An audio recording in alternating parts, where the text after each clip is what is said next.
ತಡೆದ್ರು. ತಡೆದು ಹೇಳಿದಾಗ ಇನ್ನೊಬ್ಬ ಅಲ್ಲಿ ನಿಂತಂಥ ಲೋಕಲ್ ಒಬ್ಬ ಮನುಷ್ಯ ಬಂದ, ಅವನು ಕೂಡ ಯಾಕೆ ನೀವು ದುಡ್ಡು ಹಚ್ತೀರಿ, ಇದು ತಪ್ಪು ಅನ್ನೋವಂತ ಅವ್ರು ಕೇಳ್ಕೊಂಡಾಗ, ನೀ ಏನು ಅದನ್ನು ಕೇಳ್ತೀವಿ, ನಾವು ಹಂಚ್ತೀವಿ. ಆಮೇಲೆ ಅಲ್ಲಿ ಅವಾಚ್ಯ ಶಬ್ದಗಳಿಂದ ಅವ್ರು ಜಾತಿ ನಿಂದನೆನೂ ಮಾಡಿದರು. ಜಾತಿ ನಿಂದನೆ ಮಾಡಿ, ನೀವು ಗೋಕಾಕ್ ತಾಲೂಕಿನ ನೀವು ಅಂಥವ್ರ, ನೀವು ಇಂಥವ್ರ, ನಿನ್ನಿಂದನ ನೀವು ಮಾಡೋದ್ರಿಂದನೇ ಹೋದ ಸರ ನಾನು ಇಲೆಕ್ಷನ್ದಾಗ ಬಿದ್ನಿ, ಅದಕ್ಕಾಗಿ ನಾವು ದುಡ್ಡು ಹಂಚ್ತೀವಿ, ನೀವೇನು ಮಾಡ್ತೀರಿ ಮಾಡ್ಕೊರ ಅನ್ನೋ ಹೇಳಿದಾಗ, ಅಷ್ಟರೊಳಗೆ ಇವರು ವಾದ ವಿವಾದ ಆಗೋದಕ್ಕಂತಂದ್ರೆ ಅಲ್ಲಿ ಸಾಮಾನ್ಯ ಜನರು ಸಾಕಷ್ಟು ಜನ ಕೂಡಿದ್ದಕ್ಕಾಗಿ ಅಲ್ಲಿಂದ ಏನಾಗಿಬಿಡ್ತು, ಅವ್ರು ಏನು ಮಾಡ್ಕೋಬೇಕು ಕಂಟ್ರೋಲ್ ಆಗಲಿಲ್ಲ ಅವರಿಗೆ. ಆ ಹೊತ್ತಿನಾಗ ಕೆಲವೊಂದು ದುಡ್ಡನ್ನು ತೊಗೊಂಡು ಕೆಲವೊಂದು ಜನ ಓಡಿ ಹೋದರು. ಇನ್ನು ಕೆಲವೊಂದು ಜನ ಅಲ್ಲಿ ಒಂದು ಮನೆ ಒಳಗೆ ಕೂಡಿಟ್ಟು ದುಡ್ಡು ಕೂಡಿಟ್ಟು ಅವರು ಅಲ್ಲಿ ರಸ್ತೆ ಮೇಲೆ ನಿಂತ್ಕೊಂಡು ಅವ್ರನ್ನ ಡಿಸ್ಪರ್ಸ್ ಮಾಡ್ತಾಯಿದ್ರಣ್ಣ.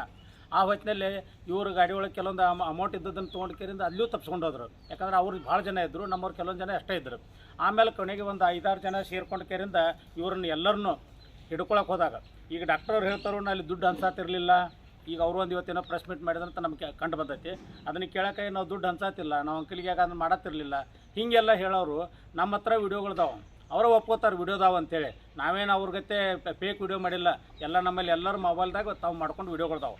ಅವ್ರಿಗತ್ತೆ ನಾವೇನು ಫೇಕ್ ವಿಡಿಯೋ ಮಾಡಿಲ್ಲ, ಅದು ಉದ್ಯೋಗನೂ ಮಾಡೋದಿಲ್ಲ.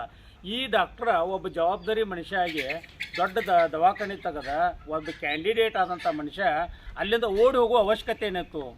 ಆ ವಿಡಿಯೋಗಳನ್ನ ತಾವು ಬಹುಶಃ ನೋಡಿರ್ಬೋದು. ಅಲ್ಲಿಂದ ಓಡಿ ಹೋಗುವ ಅವಶ್ಯಕತೆ ಏನಿತ್ತು? ತಪ್ಪು ಮಾಡಿದ್ರೆ ನಿಂದಿರ್ಬೋದಾಗಿತ್ತು. ಆಮೇಲೆ ಇದು ಈ ರೀತಿ ಆಗೋದ್ರಿಂದ 4-5 ಜನ ಸೇರಿಕೊಂಡು ಇವರೆಲ್ಲರೂ ಕೂಡಿ ಅವ್ರನ್ನ ತೊಗೊಂಡು ಪೊಲೀಸ್ ಸ್ಟೇಷನ್ಗೆ ಹೋಗಿ ಪೊಲೀಸರಿಗೆ ಹ್ಯಾಂಡ್ ಓವರ್ ಮಾಡಿದ್ದಾರೆ. ಪೊಲೀಸರಿಗೆ ಹ್ಯಾಂಡ್ ಓವರ್ ಮಾಡಿದಾಗ ಇವ್ರು ತಪ್ಪಿಲ್ಲ ಅಂತಂದ್ರೆ ಅಲ್ಲಿ ಹೊರ ಬರ್ಬೋದಾಗಿತ್ತು. 2 ಗಂಟೆ ಸುಮಾರು ಆದ ಘಟನೆ ಇದೆ, 2ರಿಂದ 2:30 ಗಂಟೆಗೆ. ಆಮೇಲೆ ಸಾಯಂಕಾಲ 7 ಗಂಟೆ ಸುಮಾರಿಗೆ ಅಲ್ಲಿ ಚುನಾವಣಾಧಿಕಾರಿಗಳು ಬಂದ ಕೇರಿಂದ, ಚುನಾವಣಾಧಿಕಾರಿಗಳದ್ದು ಇದರ ಭಾಳ ದೊಡ್ಡ ಪಾತ್ರ ಐತೆ. ಯಾಕಂತಂದ್ರೆ ಇವರೆಲ್ಲರೂ ಅಲ್ಲಿ ಕಾರ್ಯಕರ್ತರಿದ್ದ ಚುನಾವಣಾಧಿಕಾರಿಗಳಿಗೆ ತಿಳಿಸಿದ್ರು ಕೂಡ ಚುನಾವಣಾಧಿಕಾರಿಗಳು ಬೇಗ ಬರಲಿಲ್ಲ. ಅಲ್ಲಿ ಅಮೌಂಟ್ ಕೆಲವೊಂದು ದಾಟ್ಸೋಕೆ ವ್ಯವಸ್ಥೆ ಮಾಡಿದ್ರು. ಆದರೆ ನಮ್ಮ ಕಾರ್ಯಕರ್ತರು ಏನು ಮಾಡಿಬಿಟ್ರು ಅಂತಂದ್ರೆ, ಅಲ್ಲಿ ಏನೋ ಒಂದು ಮನೆಯೊಳಗೆ ದುಡ್ಡು ಕೂಡಿ ಇಟ್ಟಿದ್ರಲ್ಲ, ಆ ಜಾಗದಾಗ ನಿಂತ್ಕೊಂಡು ಅದನ್ನು ಕಾಯೋದ್ರಿಂದ ಆ ಅಮೌಂಟ್ ಸಿಕ್ತು. ಆಮೇಲೆ ಚುನಾವಣಾಧಿಕಾರಿಗಳಿಗೆ ಏನು ಬೇರೆ ದಾರಿ ಇಲ್ಲಾರಕ್ಕೆ ಬಂದ ಕೇರಿಂದ ಆ ಮನೆ ಒಳಗೆ ಹೋಗಿ ಪಂಚನಾಮ ಮಾಡಿ ದುಡ್ಡು ತಗೊಂಡ್ರು. ಇಲ್ಲಿ ಇನ್ನೊಂದು ನಿಮಗೆಲ್ಲ ನಾ ಇಲ್ಲಿ ಎಕ್ಸ್ಪ್ಲೇನ್ ಮಾಡೋಕ್ಕೆ ಇಷ್ಟಪಡ್ತೀನಿ. ಏನಂತಂದ್ರೆ, ಅವ್ರು ಮಾಡಿದ ಪಂಚನಾಮೆ ಒಳಗೆ ಇಲ್ಲೈತಿ ಅಂಕಲಿಗೆ ಪೊಲೀಸ್ CR ನಂಬರ್ 30/2024. ಇದರೊಳಗೆ ಏನೈತೆ ಅಂತಂದ್ರೆ, ಅಲ್ಲಿ ಮನೆ ಒಳಗೆ ಅವರ ದುಡ್ಡು ಇಟ್ಟಿದ್ರು. ದುಡ್ಡಿನೊಳಗೆ ಎಲ್ಲಿ ಇಟ್ಟಿದ್ರು ಅಂತಂದ್ರೆ 76,000 ರೂಪಾಯಿ ಗಾದಿ ಬಿಡ್ಡಾಗಿ ಸಿಗಿಸಿದ್ರು. ಇವ್ರು ಓಡಿ ಹೋಗೋ ಮುಂದಾಗ ಇವರೆಲ್ಲ ಜನ ಬಂದು ಕೂಡಲೇ ಆಮೇಲೆ ಇನ್ನೂ 1 ಲಕ್ಷ ರೂಪಾಯಿ ಒಂದು ಬ್ಯಾಗಿನ ಹಾಕಿ ಅಲ್ಲಿ ಮೂಲೆಗಿಟ್ಟಿದ್ರು. ಅವರು ಮೂಲೆಗಿಟ್ಟಿದ್ರು. ಆ ಅಮೌಂಟನ್ನು ಹೋಗಿ ಇವರು ಪಂಚನಾಮ ಮಾಡಿ ಚುನಾವಣಾಧಿಕಾರಿಗಳು ಅವರವರನ್ನೇ ಇದ್ದು ಅವ್ರು ಬಂದು ಇದನ್ನು ಸೀಸ್ ಮಾಡಿ ಅವರೆಲ್ಲ ಹೇಳ್ಬೇಕಂತಂದ್ರೆ ಅದನ್ನು ಅವರ ಡಾಕ್ಟ್ರನ್ನೇ ಹೇಳಬೇಕು. ಯಾಕಂದ್ರೆ ಅಷ್ಟು ನಾವು ಬುದ್ಧಿವಂತರಿಲ್ಲ, ಸುಳ್ಳು ಹೇಳಕ್ಕೆ ನಮ್ಗೆ ಬರೋದಿಲ್ಲ. ಆ ಹೇಳಿದಾಗ ಆ ಅಮೌಂಟನ್ನು ಸೀಸ್ ಮಾಡ್ರೆ ಇಲ್ಲೇ ಅವ್ರು ತಮ್ಮ ಇದ್ರೊಳಗೆ ಒಂದು ಮಾತು ಹೇಳ್ತಾರೆ. ಅದನ್ನು ನಮ್ಮ ಕಾರ್ಯಕರ್ತ ಅವ್ನು ಟ್ಯಾಕ್ಟರ್ ಮಾರಿ ಬಂದದ್ದು ದುಡ್ಡಿತ್ತು, ಅದನ್ನು ಮನೆಯಾಗ ಇಟ್ಟಿದ್ದ, ಅದನ್ನು ಇವ್ರು ಹೋಗಿ ದರೋಡೆ ಮಾಡಿ ತೊಗೊಂಬಂದ್ರಂತ. ದರೋಡೆ ಮಾಡೋಕ್ಕೆ ನಾವ್ಯಾರು ಹೋಗಿಲ್ಲ, ನಮ್ಮನ್ನೆಲ್ಲ ಹೊರಗೆ ನಿಲ್ಲಿಸಾರು. ಪೊಲೀಸರ ಬೆಂಬಲದೊಂದಿಗೆ ಇವ್ರು ಹೋಗಿದ್ದಾರೆ. ಯಾರು? ಚುನಾವಣಾಧಿಕಾರಿಗಳು ಹೋಗ್ಯಾರ. ಅಲ್ಲಿ ಬರೀ ಪಂಚನಾಮ ಮಾಡೋ ಮುಂದೆ ಪಂಚರ್ ಸಹಿ ಅಷ್ಟು ತೊಗೊಂಡಿದ್ದಾರೆ ನಮ್ದು ಆ ಜಾಗದಾಗ. ಬೇರೆ ಏನೂ ಮಾಡಿಲ್ಲ, ನಾವೇನು ದರೋಡೆ ಮಾಡಿಲ್ಲ. ಟ್ಯಾಕ್ಟರ್ ಮಾರಿ ಬಂದು ದುಡ್ಡಿತ್ತು ಅಂತ ಅವರೇ ಹೇಳ್ತಾರೋ. ಅವರ ಮುಂದೆ ಬಂದು ಭಾಳಾದ್ರೆ ಒಂದು 5ರಿಂದ 5 ನಿಮಿಷ ನಂತರ ತಾವ ಹೇಳ್ತಾರೆ. ಅದು ಅವ್ರ ಕಾರ್ಯಕರ್ತರದ್ದು ಮನೆಗೆ ಹೋಗಿ ಇವ್ರು ರೊಕ್ಕ ಸುರಿಯೋದ್ರಂತ, ಆ ರೊಕ್ಕ ತೊಗೊಂಡ್ರಂತ ಕಾರ್ಯಕರ್ತ ನನ್ನ ರೊಕ್ಕ ಅಲ್ಲಂದಂತ. ಮತ್ತು ಟ್ಯಾಕ್ಟರ್ ಮಾರಿದ ರೊಕ್ಕ ನಂದೇ ಹಂಗೆ ಅಲ್ಲಂತ. ನಾವು ಇವ್ರಿಗೆ ನಾಲಿಗೆ ಆದರೂ ಎಷ್ಟು ಅದಾವೆ ನಮ್ಗೆ ಅದು ತಿಳಿವಲ್ದಾಗೈತಿ. ನಾಲಿಗೆ ಎಷ್ಟು ಅದಾವು? ಆಮೇಲೆ ಹಿಂದಿನಿಂದ ಇವರೆಲ್ಲ ಬಂದು ಅವ್ರ ಮೇಲೆ ಗುಂಡಾಗಿರಿ ಮಾಡಿರಂತ, ನಮ್ಮ ಜನರನ್ನ ಬಡ್ದಾರೆ. ಅವ ಅಮಾಯಕನ ಕರ್ಕೊಂಡು ಬಂದಿದ್ದರಿಂದ ನಾವು ಅವ್ರ ಮೇಲೆ ಅಟ್ರಾಸಿಟಿ ಕೇಸ್ ಹಾಕಿದ್ದು ಅಂತ ಹೇಳ್ತಾರೆ. ಯಾವ ಅಮಾಯಕನ ಕರ್ಕೊಂಡಿಲ್ಲ, ನಿಜವಾಗಿ ಬೇಯಿಸ್ಕೊಂಡಂತ ಪೊಲೀಸ್ ಸ್ಟೇಷನ್ಗೆ ಹೋದ್ರೆ ಪೊಲೀಸರು ಅವನು ಬೇದ್ ಹೊರಗೆ ಹಾಕಾಕ್ತಾರೆ. ಅಂದರೆ ಇವ್ರದ್ದು ಅಷ್ಟು ರಾಜಕೀಯ ಈಗಾಗಲೇ ಆ ಲೆವೆಲ್ದಾಗ ಇವ್ರು ಬೆಳೆದಾರೆ. ಇವ್ರು ಏನೂ ಇಲ್ಲ, ಒಂದು MLA ಇಲ್ಲ, ಏನೂ ಇಲ್ಲ, ಒಂದು ZP ಮೆಂಬರ್ ಇಲ್ಲ, ಒಂದು ಪಂಚಾಯತಿ ಮೆಂಬರ್ ಇಲ್ಲ ಇವರು. ಆದರೆ ಈ ರೀತಿ ಇವ್ರ ದಬ್ಬಳಿಕೆ. ಯಾಕಂತಂದ್ರೆ ಇವ್ರ ಗುರುಗಳು ಇವರು ಯಾರು ಕೊತ್ವಾಲ್ ರಾಮಚಂದ್ರನ ಶಿಷ್ಯರು, ಅವ್ರ ಶಿಷ್ಯರು ಇವರು. ಅಂದರೆ ಇವ್ರ ಬೆಂಬಲ ಇವ್ರಿಗೆ ಐತಿ, ಇವ್ರು ರೀತಿ ಮಾಡ್ತಾರೆ. ಪೊಲೀಸ್ ಸ್ಟೇಷನ್ ಬಂದು ಪಾಪ ವ್ಯಕ್ತಿ ಬಂದು ಕರೆದು ನನಗೆ ಹಿಂಗೆ ಆಗೈತ್ರಿ, ನನ್ನ ಜಾತಿ ಹಿಡಿದು ಬೈದರು, ನಮ್ಮನ್ನು ಬಡಿಯಾಕೆ ಬಂದರು ಅಂತೇಳಿ ಎಲ್ಲರೂ ಕೂಡಿ ಕರೆಯಿಂದ ಹೆಸರು ಹಾಕಿ ಅದಕ್ಕೆ ಸಾಕ್ಷಿ ಒದಗಿಸಿ ವಿಡಿಯೋ ಕೊಟ್ಟು ಕಂಪ್ಲೇಂಟ್ ಕೊಡ್ತಾರೆ. ಇವ್ರು ಹೇಳ್ತಾರೋ ಯಾರೋ ಅಮಾಯಕರು ಬಂದು ಕಂಪ್ಲೇಂಟ್ ಕೊಟ್ಟರು, ಅವ್ರೇನು ಸಾಕ್ಷಿ ಒದಗಿಸಲಿಲ್ಲ, SP ಬಿಟ್ಟಿರತ್ತೆ. SP ಅದಕ್ಕೆ ಬಿಟ್ಟಿಲ್ಲ. SPಗೆ ಇವ್ರು ಮಿನಿಸ್ಟರ್ದಾರ ದೊಡ್ಡ ಮಂದಿ ಇದಾರೆ ಇಲ್ಲಿ ಗೋಕಾಕದಾಗ, ಬೆಳಗಾವಿ ಒಳಗೆ. ಅವರು ಬಿಡಿಸಿದ್ದಾರೆ, ಅರೆಸ್ಟ್ ಮಾಡಬೇಡ್ರಿ ಅವ್ರನ್ನ ಅಂತೇಳಿ. ಅದಕ್ಕೆ ನಾವು ಪೊಲೀಸರು ಸಹಿತ ಇದ್ರೆ ಮಿಲಾಪಿಗೆ ಅವ್ರು ಪೊಲೀಸರ ಮ್ಯಾಗೂ ಕ್ರಮ ಕೈ ಕೊಡ್ರಿ ಅಂತ ನಾವು ಕೇಳ್ತೀವಿ. ಯಾಕಂತಂದ್ರೆ ಆ ವ್ಯಕ್ತಿನ ಅಲ್ಲಿ ಕುಣಿಸಿದ್ದೀವಿ, ಅಲ್ಲೇ ಅದಾನು. ಅವ್ರ ಪೊಲೀಸ್ ಸ್ಟೇಷನ್ CC ಕ್ಯಾಮ್ರಾ ಐತಿ, ನಮ್ಮ ವಿಡಿಯೋ ಅದಾವು. ಎಲ್ಲ ಇರೋಕ್ಕಾಗಿನೂ ನಾವು ಕಂಪ್ಲೇಂಟ್ ಕೊಟ್ಟ ನಂತರ ಒಬ್ಬ ಆರೋಪಿನ ಪೊಲೀಸರು ಹೊರಗೆ ಕಳಿಸ್ತಾರಂತಂದ್ರೆ ಇನ್ನು ಪೊಲೀಸರನ್ನ ಯಾವ ರೀತಿ ಇವ್ರು ಮ್ಯಾನೇಜ್ ಮಾಡಿರಬೇಕು. ಈಗ ಈ ರೀತಿ ಭ್ರಷ್ಟಾಚಾರ ಮಾಡೋರು ಇವರು. ಗೋಕಾಕದ ಭ್ರಷ್ಟಾಚಾರ ಬಗ್ಗೆ ತಿಂಗಳಿಗೋ 2 ತಿಂಗಳಿಗೋ ಒಂದೊಂದು ಪ್ರೆಸ್ ಮೀಟ್ ಮಾಡ್ತಾರೆ ಇವರು.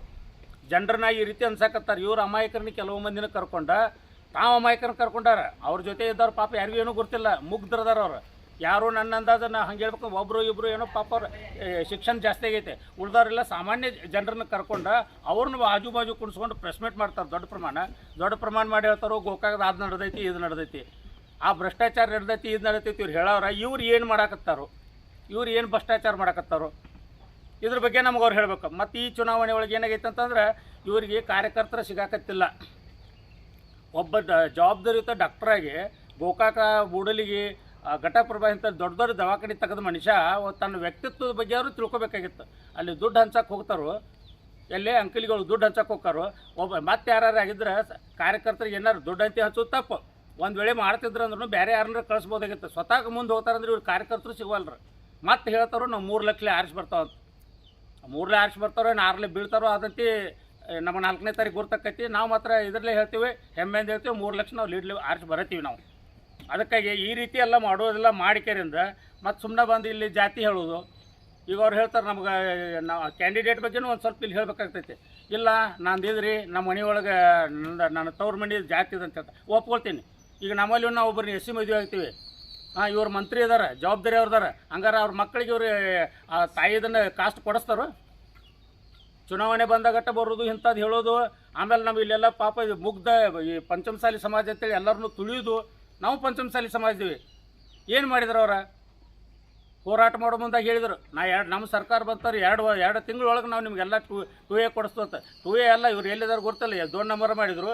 ಈಗ ಚುನಾವಣೆ ಬಂದು ಮತ್ತೆ ಜಾತಿ ಮಾಡಕತ್ತಾರ. ಅವರು ಜಾತಿ ಹಿಡ್ಕೊಡಿಕೆರಿಂದ ಇವ್ರು ನಮ್ಮ ಈ ಸ್ಥಳೀಯ ಹಿಂದಿನ ಪರಾಜಿತ ಅಭ್ಯರ್ಥಿ ಇರ್ತಾರಲ್ಲ ಮಾಂತೇಶ್ ಕಡಾಡಿ ಅವರು, ಇವರು ಭಾಳ ಇದನ್ನು ಮಾಡ್ಕೊಂಡು ಹೊಂಟಾರ. ಆಮೇಲೆ ಇನ್ನೊಂದು ಹೇಳಿದ್ರು ಅವರು, ಏನೋ ಟ್ರೆಜರಿ ಹೊಡೆದಕ್ಕೆರಿಂದ ಎಲ್ಲ ದುಡ್ಡು ತಗೊಂಡ್ರಂತ. ಟ್ರೆಜರಿ ಹೊಡಕ್ಕೆ ನಾವೇನು ಗುಂಡಗಿರಿ ಮಾಡಕ್ಕೆ ಹೋಗಿದ್ವಿ ಅನ್ರಿ. ಅಲ್ಲಿ ಹೋದವ್ರು ಯಾರು? ಪೊಲೀಸರು, ಚುನಾವಣಾಧಿಕಾರಿಗಳು. ನಾವು ಒಂದು ವೇಳೆ ಟ್ರೆಜರಿ ಹೊಡೆದಿದ್ರೆ ಚುನಾವಣಾಧಿಕಾರಿಗಳು ನಮ್ಮ ಮ್ಯಾಗೆ ಕಂಪ್ಲೇಂಟ್ ಕೊಡ್ತಿದ್ರು, ನಮ್ಮ ಮೀರ್ಕೆರಿಂದ ಗಲಾಟೆ ಮಾಡ್ಯಾರ ಅಂತೇಳಿ. ಸ್ವತಃ ಚುನಾವಣಾಧಿಕಾರಿಗಳು ಅವ್ರ ಮ್ಯಾಗೆ ಕಂಪ್ಲೇಂಟ್ ಕೊಟ್ಟಾರ. ಜನರಿಗೆ ತಪ್ಪು ದಾರಿ ತೋರಿಸೋದು, ಸುಳ್ಳು ಹೇಳೋದಾದ್ರೆ ಇನ್ನೂ ಯಾವ ರೀತಿ ಯಾವ ಮಟ್ಟಕ್ಕೆ ಹೋಗ್ಯಾರಂತ ಇವರು ನಾವು ಈ ಸಂದರ್ಭದಲ್ಲಿ ಹೇಳಬೇಕಾಗ್ತೈತಿ. ಅದಕ್ಕಾಗಿ ಈಗ ಅವ್ರ ಬಗ್ಗೆ ನಾವು ಏನು ಹೇಳೋದಪ್ಪ ಅಂತಂದ್ರೆ, ಬರೀ ಜನರನ್ನ ದಾರಿ ತಪ್ಪಿಸೋದು, ನಿನ್ನೆ ನಾವು ಸ್ವತಃ ನಾವು ಅಲ್ಲೇ ಇದ್ದೀವಿ, ನಾವು ಅಲ್ಲೇ ಇದು ಕಂಪ್ಲೇಂಟ್ ಕೊಡ್ತೀವಿ, ಎಲ್ಲರೂ ಅಲ್ಲೇ ಕುಂತೀವಿ. ಕುಂತ ಹೇಳಿದಾಗ ಅವ್ರು ಅಡಿಷ್ನಲ್ SP ಅವ್ರು ಹೇಳ್ತಾರೋ ಇಲ್ಲ ನೀವು ಹೋಗಿ ಬಿಡ್ರಿ ಅಂತ. ಇಲ್ಲಿ ಹೇಳ್ತಾರೆ ಗುಂಡಾಗಿರಿ ಮಾಡಿ ನಮ್ಮ ಗಾಡಿ ತರಬಿರತ್ತೆ. ಗುಂಡಾಗಿರಿ ಮಾಡಿ ಗಾಡಿ ತರಬಿಲ್ಲ, ನ್ಯಾಯ ಕೇಳಿ ಗಾಡಿ ತರಬಿದ್ದೀವಿ. ಗುಂಡಾಗಿರಿ ಯಾವುದು, ನ್ಯಾಯ ಅನ್ನೋದು ಮೊದಲಿಗೆ ಗಾಡಿ ಹಾಸಕ್ಕೆ ಬಂದ್ರಲ್ರಿ, ನ್ಯಾಯ ಯಾವ್ದಾ ಇದನ್ನ ಯಾವ್ದಂತ ಅವ್ರು ತಿಳ್ಕೊಳ್ಬೇಕು. ಮೊದಲು ಗುಂಡಾಗಿರಿ ಯಾರು ನಡೆದೈತಿ ಅವ್ರು ತಿಳ್ಕೊಬೇಕು. ಮತ್ತು ಅದನ್ನೆಲ್ಲ ಬಿಡ್ತಾರೆ, ಯಾರ್ದು ಸಂಬಂಧ ಇಲ್ದವ್ರದನ್ನ ಶಾಸಕರು ಮಾಡಿಸಿರು, ಅವ್ರು ಮಾಡಿಸಿರು. ನಾವೇನು ಯಾರು ಶಾಸಕರು ಶಿಷ್ಟಾರಲ್ಲ, ಯಾರ ಮಡಿ ಬಾಗಿಲಿಗೆ ಹೋಗೋದಿಲ್ಲ. ನಾವು ಪಕ್ಷದ ಕಾರ್ಯಕರ್ತರ, BJP ಪಕ್ಷದಕ್ಕೆ ಇದನ್ನು ನಾಚಿಕೆ ಬರೋದಿಲ್ಲ. ಇವ್ರು ಕಾರ್ಯಕರ್ತರು ಅಂತ ಹೇಳ್ತಾರಲ್ಲ, BJP ಪಕ್ಷದ ಮಾತಾಡೋಕೆ ಇವ್ರಿಗೆ ಏನು ನೈತಿಕತೆ ಹಾಕೈತಿ, ಇವ್ರ ಹತ್ರ ಏನು ನೈತಿಕತೆ ಐತೆ ಅದು ಬೇಕು ಮೊದಲಿಗೆ. ಅದಕ್ಕಾಗಿ ಈ ಸಂದರ್ಭದಲ್ಲಿ ನಾವು ಹೇಳ್ತೀವಿ, ಆದಷ್ಟು ಬೇಗನೆ ಅವ್ರನ್ನ ಅರೆಸ್ಟ್ ಮಾಡಬೇಕು ಪೊಲೀಸರು. ಇರಲಿಲ್ಲ ಅಂತಂದ್ರೆ ನಾವು ಮತ್ತೆ ನಾವು BJP ಕಾರ್ಯಕರ್ತರ ಬಗ್ಗೆ ಮಾತಾಡಿದ್ರ ಬಗ್ಗೆ ಆಯ್ತು, ಅವ್ರು ಮಾಡಿದ ತಪ್ಪಿನ ಬಗ್ಗೆ ಆಯ್ತು, ನಾವು ಮತ್ತೆ ಉಗ್ರ ಹೋರಾಟ ಮಾಡಬೇಕಾಗೈತೆ ಅಂತೇಳಿ ಈ ಸಂದರ್ಭದಲ್ಲಿ ನಾವು ಹೇಳಕ್ಕೆ ಇಷ್ಟಪಡ್ತೀವಿ. ಒಂದು ವೇಳೆ ಅವ್ರನ್ನ ಬಂಧಿಸದೇ ಹೋದರೆ ನಾವು ಪೊಲೀಸ್ ಸ್ಟೇಷನ್ ಮುಂದೆ ಧರಣಿ ಕೊಂಡಿರ್ತೀವಿ, ಚುನಾವಣಾಧಿಕಾರಿಗಳ ವಿರುದ್ಧ ಕೇಸ್ ಹಾಕ್ತೀವಿ. ಅವ್ರೇನೋ ಮಾನನಷ್ಟ ಮೊಕದ್ದಮೆ ಕೇಸ್ ಹಾಕ್ತಾರಂತ ಅವ್ರಿಗೆ ಕಾಯ್ದೆನೂ ಗೊತ್ತೈತಿಲ್ಲ, ನನಗೆ ಗೊತ್ತಿಲ್ವಂದ. ಏನು ಮಾನನಷ್ಟ ಮೊಕದ್ದಮೆ ಹಾಕೋದಾರ? ಅವ್ನು ಬೈದಿಲ್ಲ ಅಂತ ಇವ್ರಿಗೆ ಅಸಹ್ಯ ಆತಂತ ಮಾನನಷ್ಟ ಮೊಕದ್ದಮೆ ಹಾಕ್ತಾರೆ. ಬೈದಾನ ಅಂತ ಹೇಳಕ್ಕೆ ಸಾಕ್ಷಿದಾರ ಹೆಸರು ಕೊಟ್ಟಿವಿ, ನಾವೇನು ಹೊಸದು ಕೊಟ್ಟಿವಿ, ಸಾಕ್ಷಿದಾರ ಹೆಸರು ಕೊಟ್ಟಿವಿ, ವಿಡಿಯೋಗಳು ಕೊಟ್ಟಿವಿ. ಇವ್ರ ಕೈ ಮೇಲೆ ನಮ್ಮನ್ನು ಬಡಿಯಾಕೆ ಬಂದದ್ದು ವಿಡಿಯೋಗಳು ಕೊಟ್ಟಾರೆ, ನಮ್ಮ ಕಾರ್ಯಕರ್ತರು ಬಡಿಯಾಕೆ ಬಂದದ್ದು. ಮತ್ತು ಅಷ್ಟು ಇವ್ರು ಅಗದಿ ಇದರಲ್ಲಿ ಹೇಳೋರ ಪ್ರಾಮಾಣಿಕರಾಗಿದ್ದಂದ್ರೆ ಓಡಿ ಯಾಕೆ ಹೋಗ್ಬೇಕು? ಸಂದ್ರಾಗ ಓಡೋದು ವಿಡಿಯೋ ಐತಿ ನೋಡ್ಬೇಕು ಎಲ್ಲರೂ. ಸಂದ್ರಾಗ ಓಡಿ ಯಾಕೆ ಹೋಗ್ತಿದ್ರು ಇವ್ರ ತಪ್ಪು ಮಾಡ್ತಿರ್ಲಿಲ್ಲ ಅಂದ್ರೆ ಓಡೋ ಅವಶ್ಯಕತೆ ಏನಿತ್ತು? ಸರ್ಕಾರ ಇವ್ರದ ಮತ್ತು ಅವ್ರ ಹಿಂದೆ ಬೆಂಬಲ ಎಂತದ ಏನೆಲ್ಲ ನಿನ್ನೆ ಪೊಲೀಸ್ ಸ್ಟೇಷನ್ದಾಗ ಹೋದ್ರೆ ಅವ್ರನ್ನ ರಾಜ ಮರ್ಯಾದೆ ಅಂತ ಕುಣಿಸಿದಾರೆ. ನಮ್ಮ ಕಾರ್ಯಕರ್ತರು ಬಾಗಲ್ದಾಗ ನಿಂತಿದಾರೆ.